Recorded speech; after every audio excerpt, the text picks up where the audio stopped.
and 2 points for the winner in the blitz in the tie breaks, 1 point for the loser overall. And here we go. Here we go. It's the King's Pawn opening from Anish Giri. No more English opening, and it's the Sicilian instead.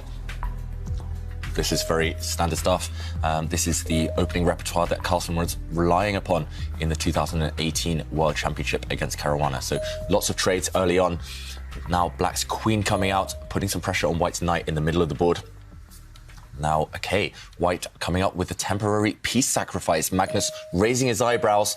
The White bishop there is attacked. So if Black's knight was captured, White's light square bishop would have dropped off. Anish Giri, he must have hit Magnus Carlsen with this opening surprise. The world champion slightly frowning. He's confused. Black is a piece up, but he can't preserve his piece. Black's extra knight in the middle of the board will drop next.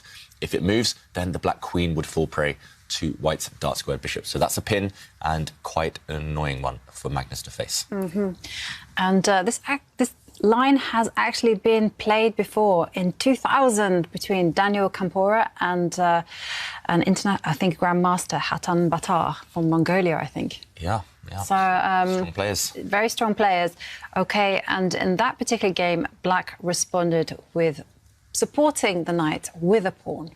Okay, so Black's e-pawn can push forward and defend the knight in the centre. That won't preserve the knight long-term, but it does cling on one more move to that knight, so maybe you can take advantage of that move. What is Magnus doing with his mouse? He hasn't clicked on any squares, he hasn't clicked on any pieces yet. He's about to give up his queen, is that right? Oh my God, Magnus Carlsen has just given up his queen. What? He's going to get 3 pieces in return, but look at this. The Black Knight, I said it was pinned, it cannot move, it stepped back, capturing a bishop, and then White's bishop took a queen. Right now, it's a crazy imbalance. White has a queen, Black has a knight and 2 bishops in return. So actually, 3 pieces, they add up to 9, a queen worth 9. It is roughly balanced, but when a queen is on the board, it's all about king safety, and Black's king is a clear target in the middle later on. Yeah, and I have to say one thing as well. It's all about how those 3 pieces can coordinate. If they cannot coordinate in a good way, don't ever sacrifice your queen. They're all asleep, Black's pieces. Exactly. We should mention as well, White cannot take Black's knight right now on that left side with a pawn, because then Black's rook in the corner would come down and take White's rook. So there's another pin on this A line. Black, his knight will survive. But Magnus Carlsen, I've played him before many times at Blitz. If you give him an artistic choice, he'll go for it, especially in the Blitz games. But it's extremely risky from the world champion. He's really gambling at this early stage. Like Jovanka says, it's all about coordination, piece coordination. But right now, Black is a mile away, an age away from coordinating his pieces. The first move that I would consider is this move that Anish has just played, and entice the knight to step backwards and then start moving forwards. And Anish is he's reading my mind. This is what I want to do. Yeah, and there we saw Magnus, he almost pre-moved retreating his knight because he's also reading Anish's mind, your mind, Jovanka. He's expecting these moves, and Magnus is about to move his central knight in front of the Black King out of the way. He's clicked on that piece. Which way is he going to go with that knight, though? Yeah, he's danced around too long already with the Black Knights. It's really scary for the world champion. The Black Bishops, they are the problem pieces. They are yet to enter the battle. OK. And Anish Giri driving the knight backwards, attacking it. And the knight has a big problem. It has to move to the edge of the board. This is... and then again, what's it doing on the edge of the board? It can get locked out of the game. And suddenly, it will be a queen against 2 minor pieces, and that's not sufficient. Yeah, and that's why Magnus pushes a pawn on this right side. Firstly, he's trying to break down the integrity of White's pawn structure, those far advanced White pawns, but he's also trying to find an escape route for that Black Knight trapped on the right, on the edge, just in case, as Jovanka mentions, it gets trapped. So he's trying to open up his Black Rook as well. I think he's committed now, Magnus Carlsen. The Black King is too far away from castling. It needs to stay in the centre. It needs to hide in plain sight. And after a trade of pawns, Black's rook has opened up. Look at the evaluation bar, yet to settle down, yet to make up its mind.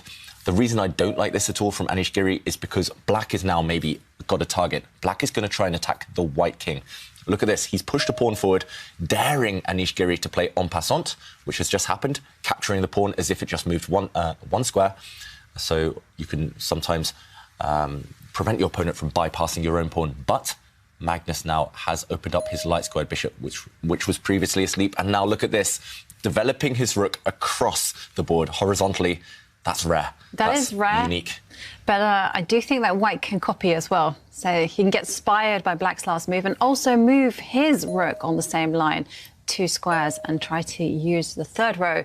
And Anish goes for a different option where he just locks out this black rook. And Magnus, wow, he is playing aggressive chess. He pushes his pawn forward, attacking the knight, driving it backwards, and saying to Anish, hey, every capture that you make is going to suit my pieces. But look at this, Jovanka, because look at White's pawns right now. He's thrown everything forward.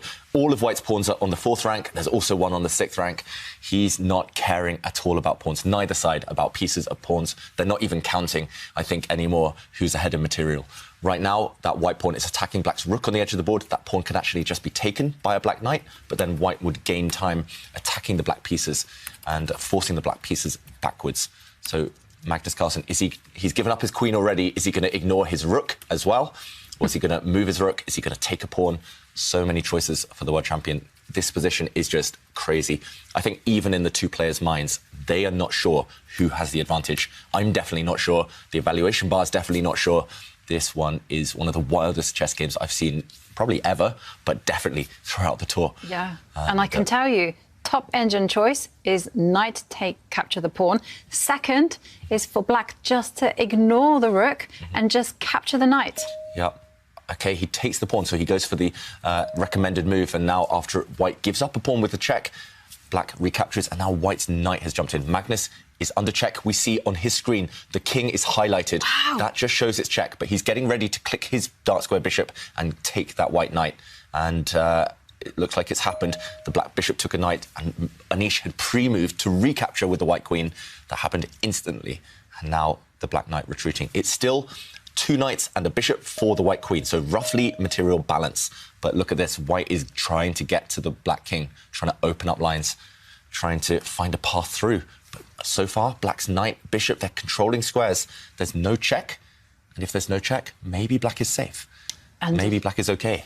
And if there's no check and no threat of checkmate or anything, then probably it means that black can go on the offensive as well. So Anish pushing forward a pawn, trying to lock down the lines. OK. But black's king can start running, or black can even take a pawn on the side of the board with the rook on that left flank. Suddenly, OK, Magnus retreats his knight, just acting as a defensive piece now. I'm slightly surprised because that knight was preventing white's remaining rook from getting to the centre. But Magnus, he's confident he's going to survive. Knights are a king's best friend, and there's 2 of them defending the black king. And Magnus is just saying, hey, those 3 pieces will defend the black king, and the rooks, they are going to start targeting those weak pawns on the left and the right. Yeah, those 2 black rooks, they're developing not in the way we normally see in chess. Normally we see the king castle and then the rooks come to the centre. Those rooks are developing up and down the board. And actually, I just did a quick count. Black is 1 point up. If we talk about pawns, pieces, black is a pawn up. So after all of that kind of tactical melee, it's looking good for Magnus Carlsen. And Anish, he lifts his rook up the board. What's the plan? Maybe a defensive manoeuvre.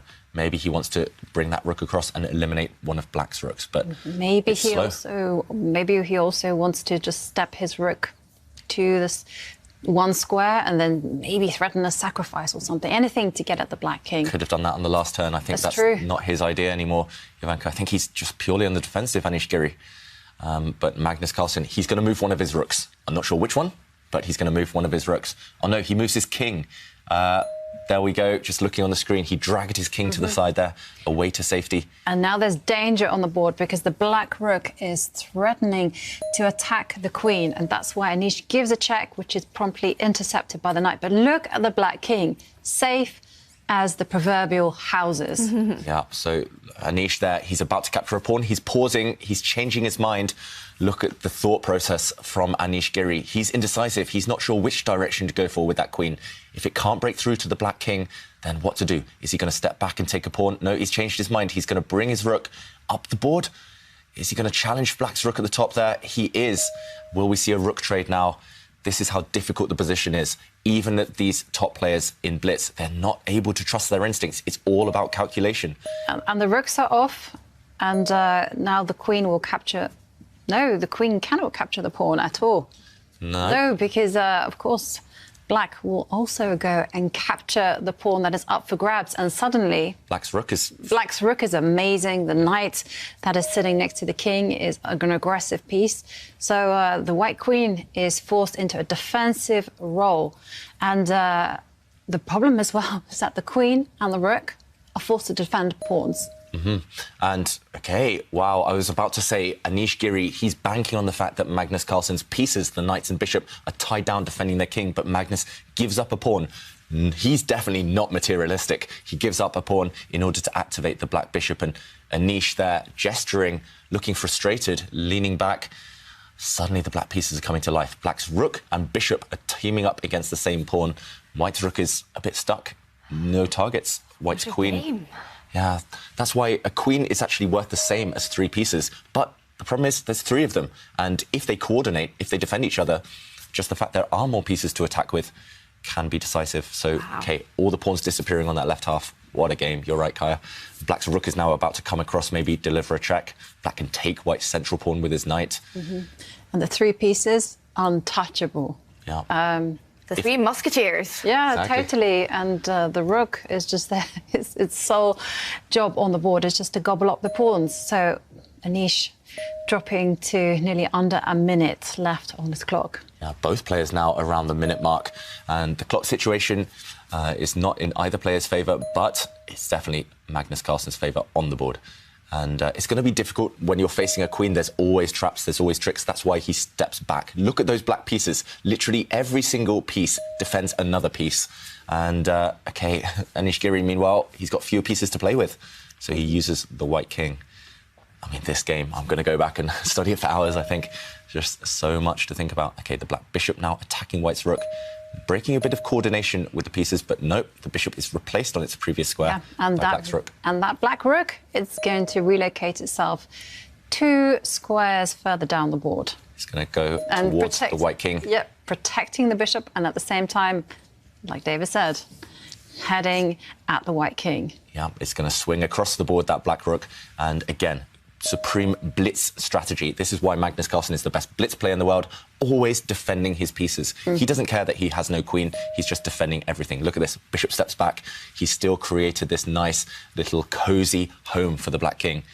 I mean, that's the safest king I've ever seen, even though it's being stared at by white's queen, even though it's being stared at by white's rook. Yeah. That king is super safe. It's incredibly safe. And also, Magnus just limiting all risk whatsoever. He just dropped his bishop back to protect his pawn. OK, so check, and Anish just cannot do a thing. You know, now another pawn drops off the board. Yeah, black's rook has gobbled up all the pawns, and black now is 2 points up, 2 clear pawns. All black needs to do is start going for the white king, I feel. Once the black pieces coordinate, it's going to be checkmate. Maybe we'll see checkmate coming. The black pawn can push forward to attack the white queen. OK, Magnus just steps back with his rook. Deadly threat now of checking the white king from the front with the black rook. Also, for black's knight to jump in towards the white king, it's game over, I think. That white king is doomed. There's going to be no way to save this game. Magnus just needs the finishing touches now. The black knight can come into the attack. Yeah, I was going to say the black knight, but Magnus says, OK, it's fine. I can just push my pawn. And again, every single one of Magnus's pieces are protected. Yeah, it's as if the black king has got all his clothes on. The white king, look at it. It's naked. It has no protectors, no defenders around it. It's feeling really vulnerable right now.